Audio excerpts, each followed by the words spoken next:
All right, so let's talk about developing your own unique voice. It's always been important for a writer to break through, or for an artist to break through, is to have their own voice, their own sound. I mean, think about when I throw out the name Adele. She can sing just a few words and you know what she sounds like. Morgan Wallen, he can sing a few words and you know, oh, that's Morgan Wallen. The great singers have always done that. But the great songwriters have always developed a unique writing style as well. You know, for myself, it took my first big song sounding nothing like what was on country radio at that time. In fact, it sounded so pop, it went top 20 pop. At the same time, it was number one on the country chart. So I've always tried to do my own thing and not follow the trends. Now, that's not to say I don't learn from the trends, and I do pay attention to the trends. You have to. I saw an interview with Ed Sheeran. The interviewer asked him to sing a song from the top 5 that was not his. He basically could go through the whole top 10 and sing a chorus of every song in the top 10 that was not his song. That's how connected he was and how up he was on the music around him. So I just want to read you a couple of quotes. C.S. Lewis: "No man who bothers about originality will ever be original. Whereas if you simply try to tell the truth without caring 2 pence how often it has been told before, you will 9 times out of 10 become original without ever having noticed it." In our quest to be original, what C.S. Lewis is saying is that you can't be original by tuning everything out and just trying to be original and just do what you do. That has never worked. That trying to be original is not going to get you there. But writing honestly and being influenced by the world around you is going to make you more original. There's a great book called Steal Like an Artist, and a great quote in that is, "What a good artist understands is that nothing comes from nowhere. All creative work builds on what came before. Nothing is completely original." I heard someone talking today, and they said that the average person, when they reach the 8th grade, they average 2 questions per day. So the average person just asks 2 questions per day when they're adults. Now think about when you're a little kid, and if any of you have kids, I know when my son was born and as he was growing up, it was constantly, "Why this, Daddy? You know, how come? Why? Why is that?" You know, it was just a constant barrage of questions. They just wore you out because they were so curious. And as we get older, we stop being that curious, and we really have to fight to ask questions. So first thing I do in my Melody Masterclass is we focus on how to listen to music.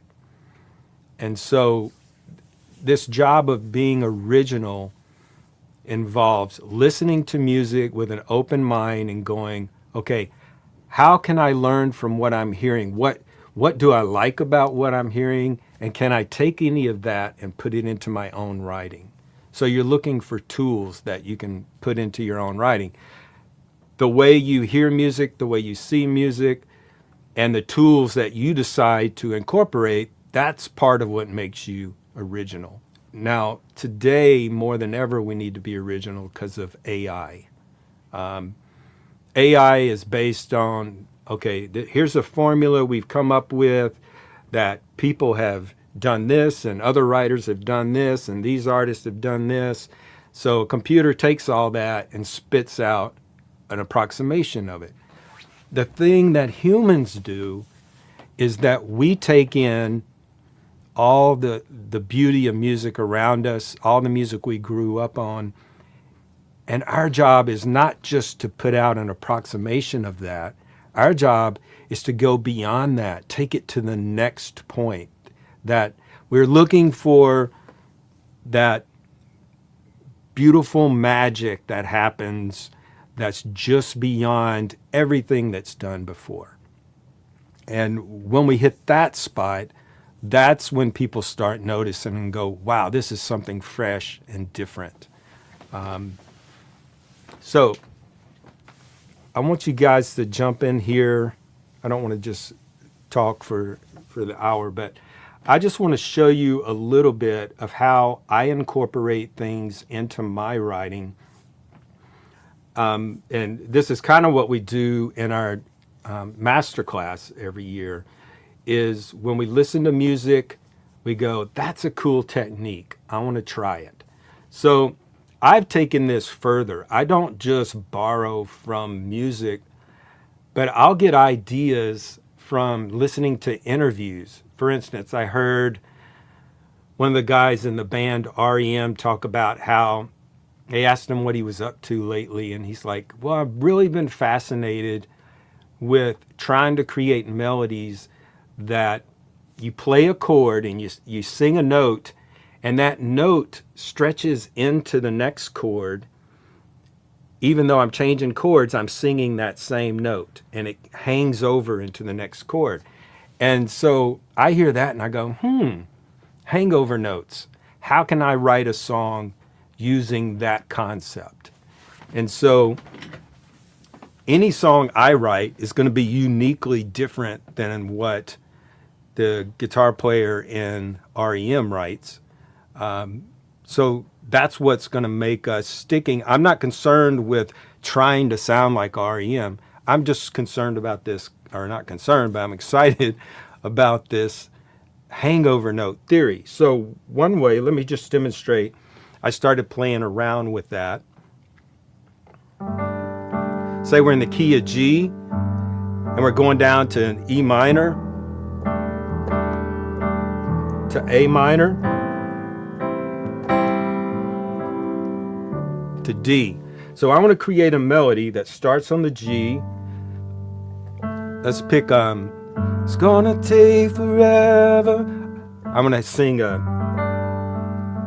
2 of the G, and I'm gonna keep that note going into the next chord.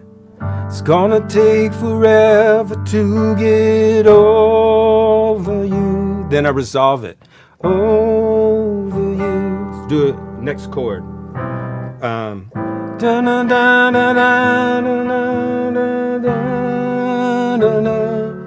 So, recap. A, resolve. B, then,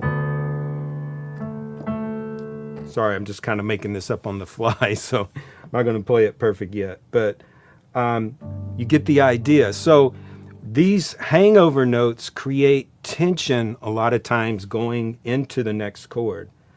It's gonna take forever to get over you. I could have just gone, it's gonna take forever to get over you. But by going over you, it creates this tension, this longing, this emotion. Let me see if I could come up with another line. I'm just trying to write something on top of my head here. It's gonna take forever to get over you. There's no one else I ever felt closer to. Could go on. It was for the best. I know we said it was for the best. But it's gonna take forever. Just losing forever with you. So that's one way we could like stretch that concept and turn it into a whole song. So the first 2 lines, I used that concept of hangover notes. Then I went off of that because these concepts are just launching points. So then I went, I know I said it was for the best. but it's gonna take forever. Just losing forever with you.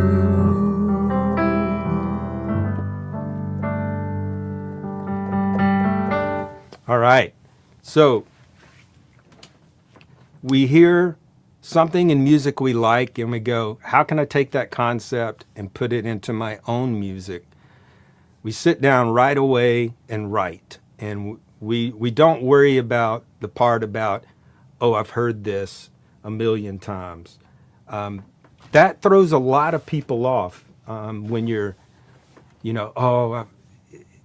when you're trying to be so original that you go, well, this chord progression's been used before, or this drum beat's been used before on, every country song has this groove on it. You got to get out of the mindset of thinking like that and start thinking in the positive side of, oh, that's a cool concept this guy just mentioned that I never thought about. Hangover notes. How can I put that into a song? You get the idea. It's all about taking a concept and trying different ways to apply that concept. All right. If you guys got any questions, let's see what's going on in the chat. Paul says the same note hanging with chords gives you so much contrasting color to that note. Yes. Yeah, I mean, it just, because like I said,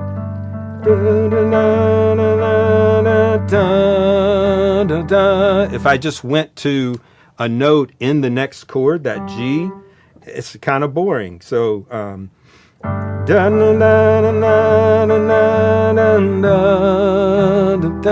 mean, it's nice, but when you add the tension of the hangover note,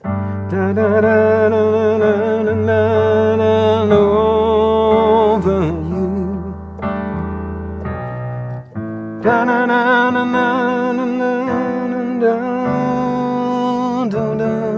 and you resolve it, and it creates movement in the melody. That's another point. Maybe we'll talk about that in one lesson, is rather than your melodies just always changing with the chord,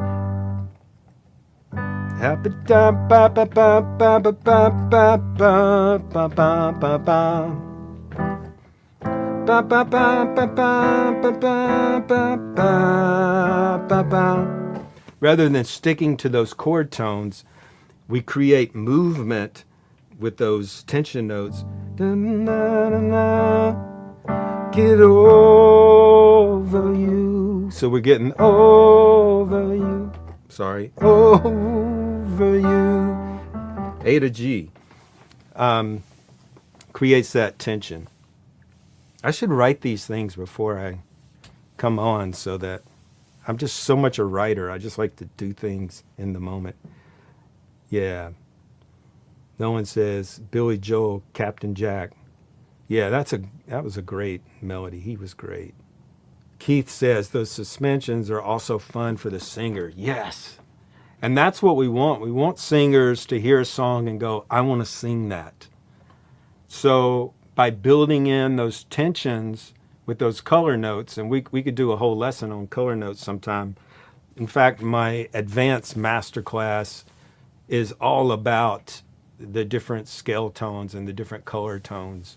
We even go through and give them each tone of the scale, we give it a color that corresponds. So I love that. Steve says you can also accidentally discover chords you would never have found otherwise. Yes. So another reason I got on this concept was a friend of mine was telling me, John Jarvis, years ago told me this. He's a great piano player, legendary session guy. He was saying you could put any two chords together back to back if they have one common tone in both of those chords. So that's another thing to explore, is going to chords you wouldn't normally go to, but if there's a common tone between those two chords in a row, then it ties it together. And he was literally saying you can make any two chords work back to back if they have a common tone. And he played me like a whole bunch of variations of that, and it was really cool. Mike says rub versus hangover notes. Okay, so a hangover note is when you have a note and you go to the next chord and you hang on that note, that same note. So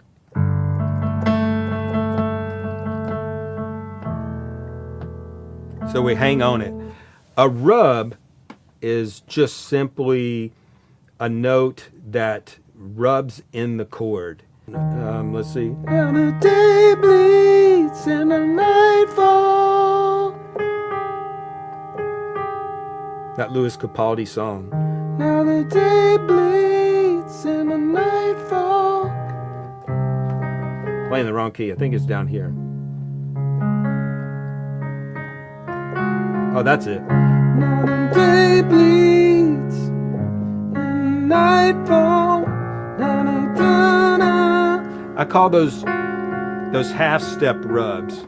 Rubs are half steps to me. So in the key of C, you have between 3 and 4 is a rub, and then between 7 and 8 is a rub.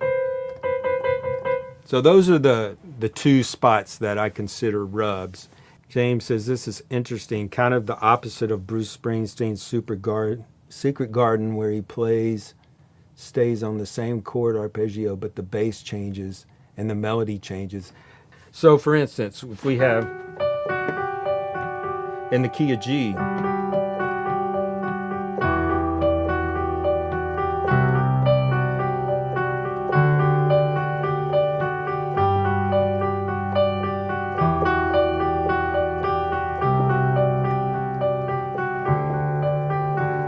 but it creates tension. Whenever you have repeated notes or a repeated pattern and you change the chords underneath it, it creates tension. The same way that hangover note, the hangover note doesn't belong in the next chord. That's not in the next chord. That the next chord would be down here. So you're adding a little suspension. But yeah, that's where the beauty, getting out of that box of having to play and sing, okay, this is the chord, so I've got to sing notes in this chord. No, that's not true at all. In fact, oftentimes I'll have a melody in my head and I'll play around with different chord changes until I find one that I think really brings out that melody in a way that's interesting. Because you can literally sing a melody line and have 100 different chord progressions under it. And that to me is part of that science. I'm looking for, just like when I'm looking at a lyric, I try to write lines that have inner rhymes, that have alliteration. Those things are going to make the song hookier to people. So I try to do that with music too. I try to employ these techniques that I talk about with you guys. This week it's hangover notes, but I try to put these techniques into songs. But I don't go into the writing session so much and want to dictate. I don't want to dictate every step. I just use the hangover to start off. It's gonna take forever to get over you. There's no one else I ever felt closer to. Then I get off of it. I know we said it was for the best, but it's gonna take forever. So then I'm searching. I start with the launching point, but then I got to go where my ear takes me. I don't want to make the whole process. Well, let's do hangover notes for the first 2 lines, and then we're going to try putting in a rub in the third, and then we're going to bring in this color tone at the chorus. I just like to use a technique as a launching point, and then see where it goes from there. Because if you're thinking every step ahead of it, then it's going to sound clever. It's going to be thought out. It's not going to sound in the moment. And it's not going to come from your heart. At some point, what I do is I use my head to get me started, and then I've got to have my ear and my heart take me to the next place and the next place, if that makes sense. Alexander says, the little tools all add up like ingredients in cooking. Yes.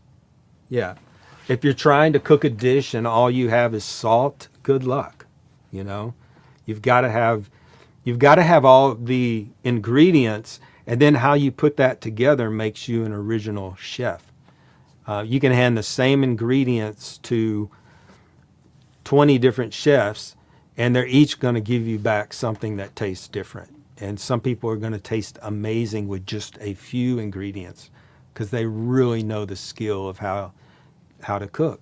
So the same thing with songwriting is, if we can pull all these tools together and keep growing, how we put them together in our own unique way and add our own personality into it is going to make, you stand out from the rest. Scott says, there's nothing better than finding new sounds and creating new ideas and melodies.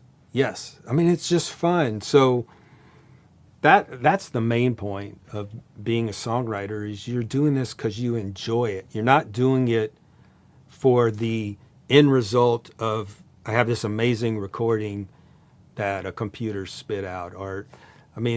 It's fun. That part at first is fun, but the real joy is in the writing. Be original, but don't let that put you into your own world. Being original means taking in from the world around you, constantly learning new tools, working with other people, but finding how your voice fits into that. How you can put your voice into the world, into the marketplace, into a genre, whatever your goals are.